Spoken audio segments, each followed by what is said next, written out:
it's now become, much more difficult and problematic over the years for a variety of things that happen. But what we have to do is be strategic. We need to figure out how to leverage stuff and how to hitch our wagon sometimes for something else. During the Vietnam War, when folks thought they might have to go to Nang or someplace, they were out on the street. They were one with us. They were one with the women's movement. They were down, right? As soon as that war was over, they came off the farms, put on their suits, got back in Wall Street, and that was youth equality. The fact is, we have to figure out a way to make it in everybody's vested interest. Because I don't think this is a country yet that's going to do it just because I want to.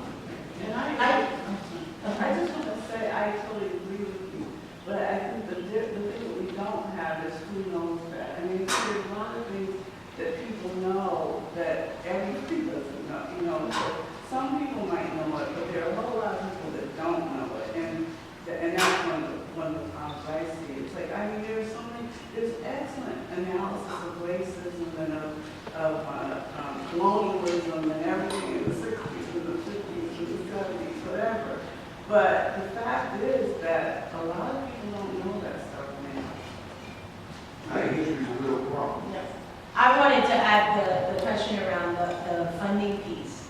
And I was sitting listening here one night. My whole thing is that when you move with purpose to answer a bigger question, which is that to speak the truth of your ancestors, then the money is not the ultimate goal. It does make the movement just a little easier.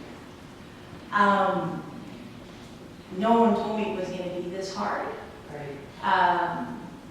Considering how deeply rooted the issue is, I would not have thought that after my first meeting with you almost 10 years ago, when I had the idea and I was told, well, we need to meet James Jennings to see if this is a good idea, and I came and I met with him. And the fact that I sit with kids every week and I see how deeply harmed they are by not knowing who they are,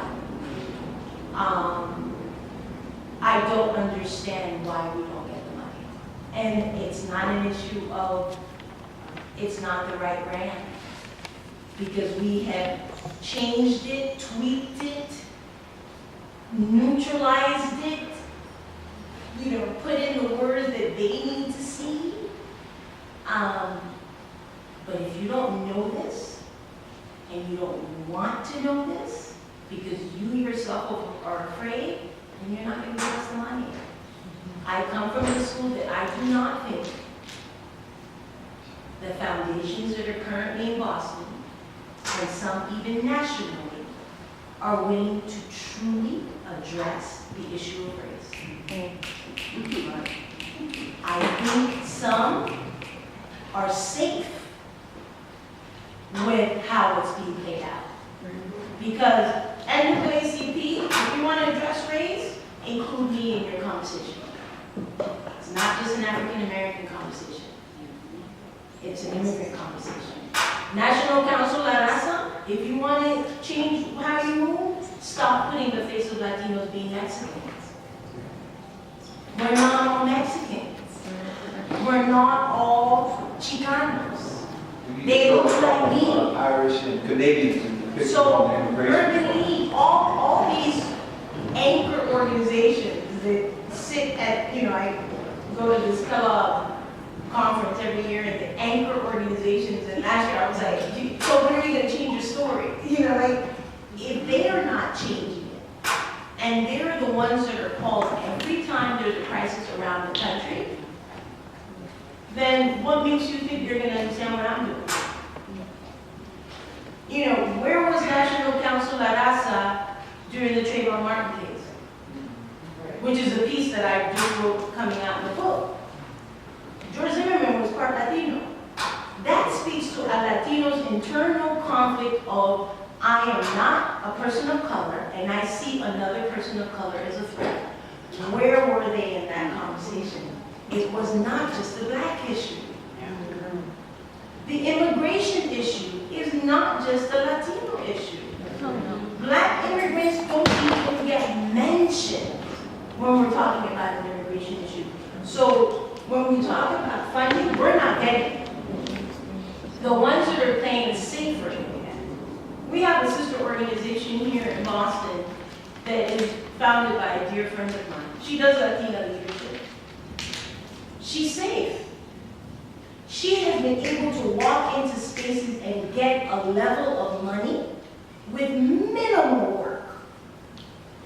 Minimal work. Minimal outcome.